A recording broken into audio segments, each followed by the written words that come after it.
This is Daily Blast Live. We're talking about what you're talking about. Get real. No. This Just is stop. a sham. It's finally here. Drum roll. Welcome to DBL. Happy Wednesday, everybody. Feeling good halfway through the week? Yeah. All right. Feeling really good. All right. Well, that you didn't convince me there, but.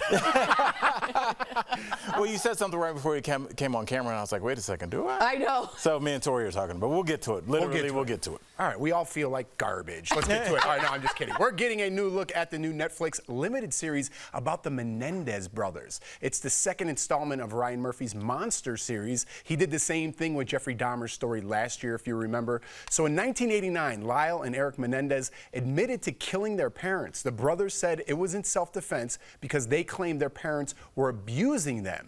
They were found guilty and convicted back in 1996. That's when I graduated high school. That was a long time ago. But in this new series, it seems to take the side of the brothers. So let's take a look. I need to know what's going on with you and the boys. What do you mean?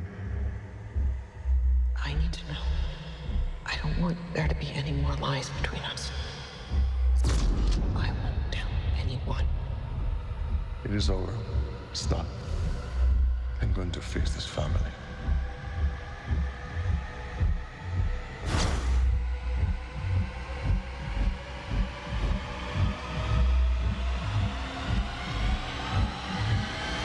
The series stars Javier Bardem as Jose and Chloe Sevigny as Kitty. Here they are reenacting the actual family portrait of the Menendez brothers. Look at Javier Bardem. Like, I wonder if he really worked on that smile. Oh, he you know what I definitely mean? did. Like, you know, but that's it's pretty on point. And remember him in No Country for Old Men? Every time I see Javier Bardem, I'm terrified because he was so good as a villain. So it really brings something else to the role.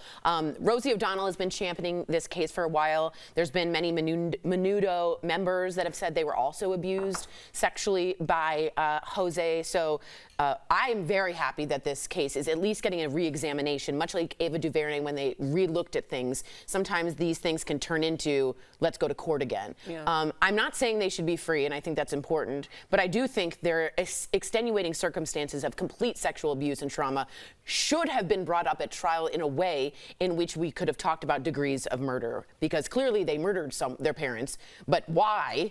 And how young they were. The Supreme Court has ruled you aren't fully an adult until 22. So they have taken back life sentences for others that way. I just wonder if they'll be given the same grace. You know, I hope that the case is re-examined. Me too. I did watch the 2023 doc on Peacock, Menendez and Menudo, Boys Betrayed, and it really does kind of conflate the stories of the Menudo members who, a lot of them, so many have come forward very bravely to not only say that they were victims, but also they have other people who are corroborating their stories. There are, it's not like, oh, this happened 30 years ago type thing, and there's like no evidence of it. There's a lot of, some of it's circumstantial, some of it's a little more than circumstantial from 30 years ago. In this particular documentary, they really examine why the degrees of murder or homicide weren't in the favor of the brothers. Right. And a lot of it had to do with the O.J. Simpson trial, being on the heels of that. There was a huge stain on the L.A. District Attorney's Office for how that was handled. People felt like that was a slam dunk case, and they had their butts handed to them in front of the world. And so when the original case for the Menendez brothers happened, they did allow some of that evidence into trial. But with the second case, they didn't allow any of the evidence. They shut it out. Yeah. So that became a case where that's the story that we know. These very privileged young men decided that they wanted to take their family's fortune, and they killed their parents in order to do it. But I think that the case requires so much more nuance, and more evidence should be let in. I agree. Yeah, nuance is what we weren't talking about back then. I mean, we've been on this show 7 years. How many stories, Jeff, have we covered? The Boy Scouts, the Catholic Church, R. Kelly, the 151 gymnasts. That's right. Everywhere we turn, how many documentaries about these boy bands, girl bands being exploited financially, sexually, being separated and, silenced for years, threatened. The idea that this could happen is sadly very plausible. Anytime that there was no voice for children back then, police would tell you to be quiet. Your teacher would say, don't use that kind of language. Your aunts and uncles would act like people didn't discuss things in families until the last 10 years. It wasn't okay to come out as gay, as crazy as that sounds, until like the last 10, 15 years. And there's a big part of the brothers who didn't want to come out and say they were being allegedly sodomized because people think that they're gay. Right. Which is a big part of not being able to talk about it. Right, and they talk about that in the documentary as well. So we just have to remember when we watch documentaries like this, for as much as we are enlightened as a people, and I'm really proud of that, just remember that 40 years ago, everybody was like, he's gay. Yeah, that was as far as the conversation That's went. We were still almost in the caveman phase of our understanding of what molestation and we're violence kind of obsessed as a society, myself included. But like, let's revisit Lacey Peterson. Let's revisit OJ. Let's revisit. I just watched the Lacey. Me too. Me too. Me Was too. that a Ryan Let's Murphy revisit too? Dahmer. Let's revisit the Menendez brothers. Let's revisit. It's just like, maybe come up with something creative. Like, we're obsessed with this murder culture, and I don't know. It's its own corner of entertainment. It is, and it's, I don't know, putting a dark cloud, I feel like, over society. But let's switch gears here a little bit. Another singer stopped their concert to call out an audience member. This time it happened in our own backyard at the Colorado State Fair. The singer was on stage, or the singer on stage was singer Scotty McCreery. Could have just said that from the beginning. Hey, right here. There's a lady you just hit, sir. Absolutely not. Who just hit the lady? Get police, security. She okay? Get the heck out of here. On God's green earth, at a Scotty McCreery show? What are you doing?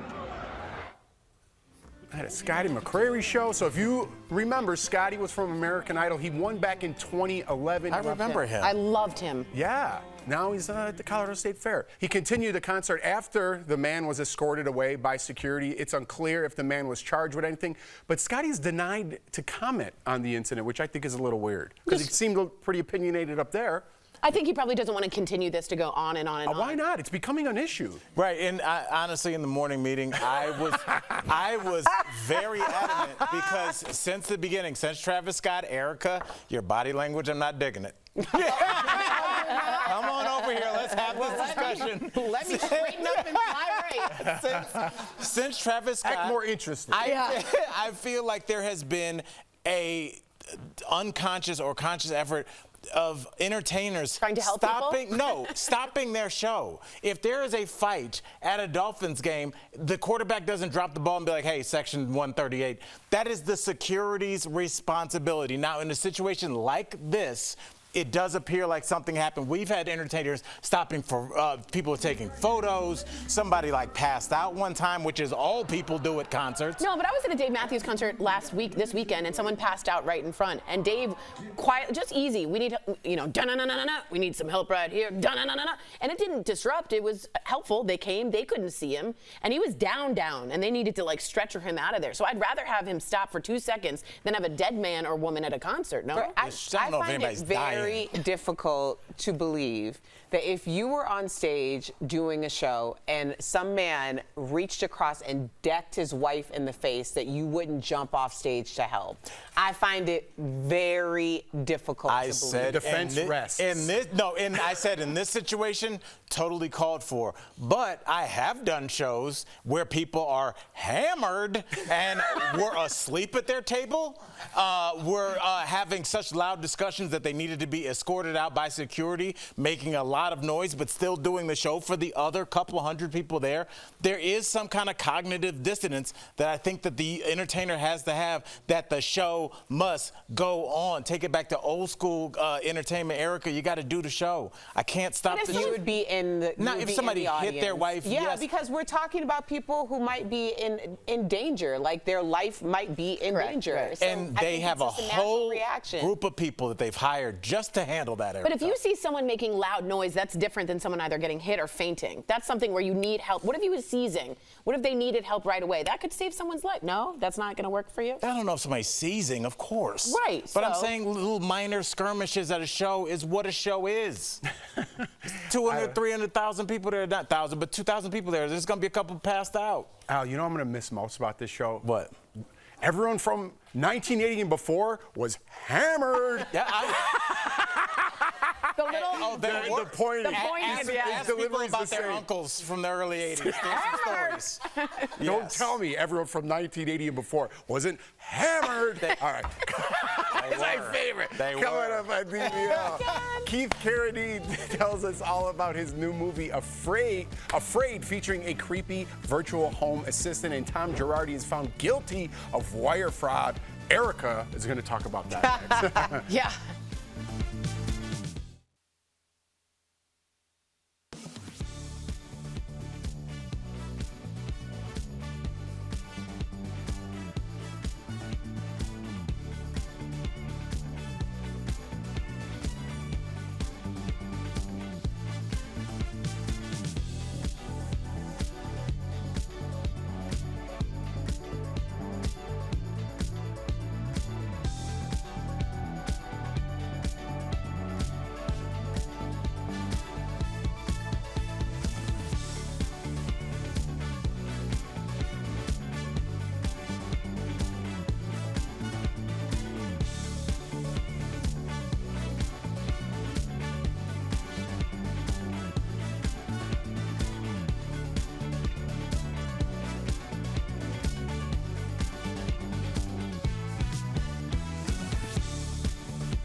Kelly, what were you snacking on What over were there? you doing over there?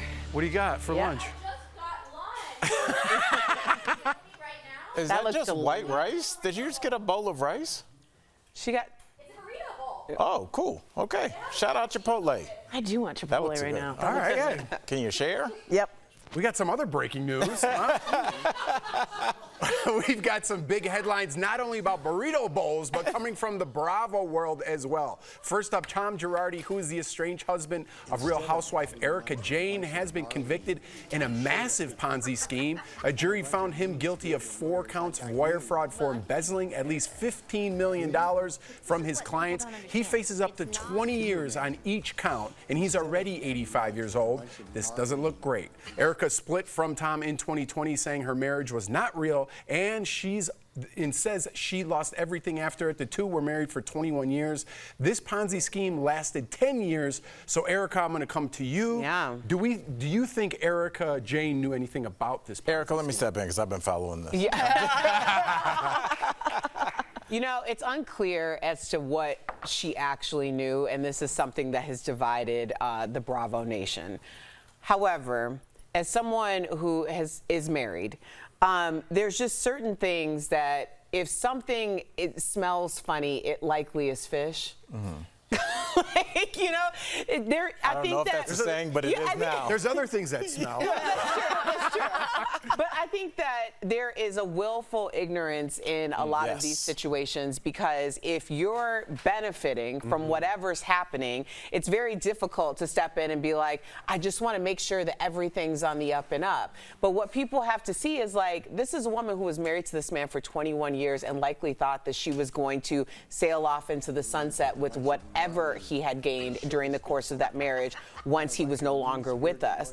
And then she's now in her 50s and she's having to start all over. So I'm glad that he was found guilty. He victimized a lot of people, burn victims, people who, you know, had medical issues and all of that. So let's put this to rest now. It kind of works in Erica Jane's favor in both ways, because you can kind of clear your conscience of what's happening by saying, I don't know what he's doing.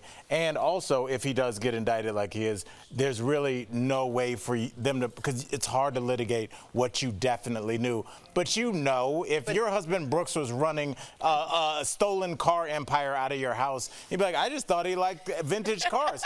But, like, you can technically probably get away with that. It's one of those two words. Reagan used it all the time. It is plausible deniability. As long as you do not really know, you have a very difficult time, like you said, proving with evidence that you are culpable. So she kept her eyes like this, I But then also, it's the stuff that was purchased on her behalf or for her that it's in her name. Was up in, right. And also, she has her own litigation based on some of these scams. Yeah. So we'll see how. I wonder if it falls like into psychology, like ignorance is bliss, and I don't want to know. I don't ask questions. Yeah. That's right. But I do want to know what Kelly's eating for dinner. We'll be right back.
Welcome back. You know him from his work as an actor and singer in Nashville, or his role as president on Madam Secretary.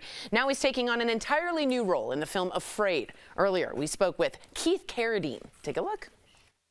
Please welcome to DBL, Keith Carradine. Hello. Voice I love. All right, let me ask you about Afraid. It is a thriller, and it's about a digital family assistant, like Alexa. Yep. I probably just woke up a lot of Alexa, who takes smart home technology to the extreme. Was anything about this role a big challenge for you? Not so much a challenge as just a lot of fun. When Chris Weitz came to me with this part, I thought, you know what, this will be a fun character to play because this guy is the essence of venality. He just, all he cares about is the stuff. What can he get? How much money can he get? That's his whole world. That's what he cares about. The trappings of wealth and getting more of it. So he's in a position to make a lot of money by working with the progenitors of this AI device that is going to be used in the home. Oh, wow. Well, I have to ask you, do you have an Alexa or any other AI devices in your home? I have to be straight. I don't have anything like that. Good for you. It has kind of creeped me out from the get-go. And I don't like the idea that there is some device listening to me, watching me in my home.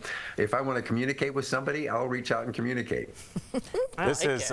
You are reaffirming what I thought made ostracize me from society. Oh. I don't like the technology that much, bro. I feel you, man. I just don't. I don't like things listening to me. I want to write things down on paper. Anyway, because we are so similar, I do want to know, how do you play music? How do you keep track of your appointments without Alexa? Do you write things down? How do you do it? Well, you know, I do have an iPhone, and it has a calendar in it, and I do use that. Okay. And I will connect online for certain necessary tasks having to do with my work and my professional life. Apart from that, I kind of miss the old days when you could drive around and you know, nobody could reach you unless you stopped and went to a phone. Ooh, I like that. I love this. I feel that. This guy. I got to go back to music because speaking of music, let's not forget you were in Madonna's music video Material Girl. Oh my God. So I got to ask, what was it like working with her? Well, she was huge. She was one of the biggest stars on the planet at that time. And when her team reached out to me to play that role, I was flattered, of course, and excited to take part. And she's amazing. I mean, she continues to amaze, frankly. Yeah, she's one of my favorite artists, and I heard a rumor that she did not like that song. Can you settle this for us? Is that true? I said to her the first day we were working together, I said, "Hey, this is a great song." She said, "I hate this song." Thank you for settling that. That's an exclusive, everybody. There you go. So, Keith, you won an Oscar for the song I'm Easy in the Nashville film, of course. But would you ever give up acting for being in a band? Because it seems like sports players want to be actors, actors want to be sports players. What would you pick, music or a band, if you had to pick one? Take my hand. Well, I have music. I've had music. I had a band. I toured twice when I had my record contract. David Geffen signed me to Asylum Records when he saw Nashville, and I put out a couple of albums, and I toured in association with those records. I played clubs all over the country on 2 different national tours. So I experienced that. Music, I will always have. I don't have to have a job to write a song or to sing a song. I don't need to be hired to do that. But to act, I kind of need the gig, you know? Otherwise, if I'm just going to act scenes in my living room, that's a little strange. Come on. Welcome to my world. Yeah. Thank you so much, Keith. What a pleasure. DBL Nation, you can see Afraid in theaters everywhere on August 30th. Thank you again, Keith. Congratulations. We'll be right back. Thank you. Thanks.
Welcome back. What does the bathroom of the future look like? Well, experts are weighing in. They say by 2034, your sink will advise you to apply sunscreen. And get this, you step into the shower, it will glow infrared light to smooth inflammation. So what do you think of this? I'm a big infrared guy, going to infrared sauna. I heard something very strange yesterday that really applies to the story. I was listening, and they were saying a lot of the injuries that we're seeing now, like especially with basketball players, as they grow up playing AAU, but they're in a gym. And they're saying back in the day, people played in the park, UV light kind of strengthened your bones. Oh my God, the sun? And so they're saying like having UV light will probably help our bones, especially for weekend warriors like ourselves, because remember, like, you'd be outside all day, and now you're never outside. You're always inside a gym. Yeah. All right, if your bathroom needs an update, just call Jacuzzi. They can help you do it the right way. Jacuzzi offers an unmatched, stress-free remodeling process. Call 800-996-0017 or visit jacuzzibathremodel.com. I'm trying to learn in my infrared sauna which colors are the best for what, and I seem to leave it on red. Is that right? Yeah. Oh, good for you. Good, good. See ya. Leave it.